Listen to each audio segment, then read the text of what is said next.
नमस्कार दोस्तों, कैसे हैं आप लोग। आशा है आप लोग अच्छे होंगे।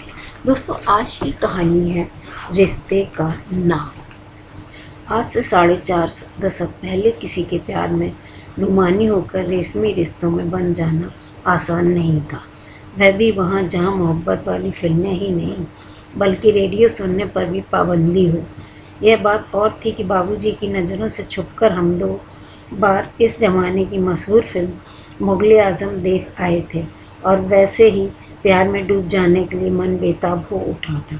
किन खूबसूरत लम्हों में कब कहाँ कैसे और क्यों कोई चुपके से आकर मेरे दिल में कैद हो जाता। आज तक शायद ही कोई जान सका है कि किसी की नज़र में ने मुझे छुआ था कि मेरे ख्वाबों में चाँद सितारों भरे आसमान ही उतर गए। उनकी अनछुई छून से मेरे जीवन को इंद्रधनुषी आभास दिया। मैं इतरा उठी। फिजिक्स एमएससी का प्रथम साल था मेरा। पिछले साल के टॉपर जिनकी नियुक्ति इसी कॉलेज में हुई थी हमें प्रैक्टिकल करवाते थे।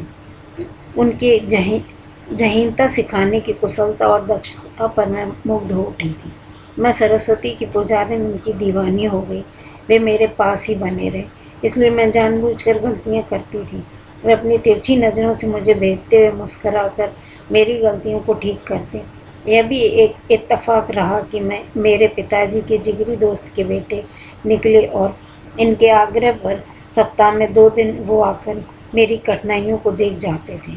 उनकी ऋषि मुनि जैसी एकाग्रता ने मेरा सुकून छीन लिया था। मुझ पर गिरती उनकी निगाहें प्यार भरी हो जाएं, यही तमन्ना मैं दिन रात करती थी, लेकिन असफल ही रही।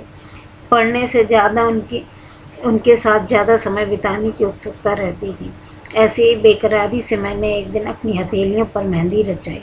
उस दिन उन्होंने हंसकर मेरी दोनों कलाइयों को थामा और देर तक निहारते रहे। इधर मेरे दिल की बढ़ती बेताब धड़कनों ने मुझे बेसुध ही कर दिया था। फिर क्या था, मेहंदी के रंग में हमारे प्यार के खूबसूरत फूल खिल उठे थे। हमारा प्यार ऐसा परवान चढ़ा कि हमें होश ही न रहा। हमने प्रेम पत्र भी खूब लिखे। हाँ, यह बात और थी कि हमारे अनोखे प्रेम पत्र में प्यार मोहब्बत की बातें न होकर फिजिक्स के कठिन न्यूमेरिकल्स के प्रश्न उत्तर हुआ करते थे। इश्क छुपाए नहीं छुपता, लेकिन हमारे इश्क से सभी अनजान ही रहे। मैं उनके परिवार वालों को ज़रूरत से ज़्यादा ही पसंद थी, इसलिए जब तक हमारे प्यार की खुशबू से दुनिया रूबरू होती, यूनिवर्सिटी एग्ज़ाम हो गए और सारे जहान की खुशियाँ हमारे दामन में समेट में उनकी पढ़ीता बन गई। हमारे परवेश, हमारी जाति एक ही थी। हम दोनों ही एक दूसरे के परिवार को पसंद करते थे। कहीं कोई फसाद नहीं हुआ। आज उम्र की इस दहलीज पर जब भी हम झगड़ते हैं तो जीवन साथी बनने का एहसास एक दूसरे पर अवश्य जताते हैं।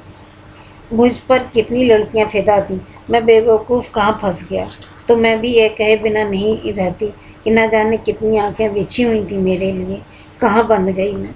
दोस्तों, आप लोगों को यह कहानी कैसी लगी?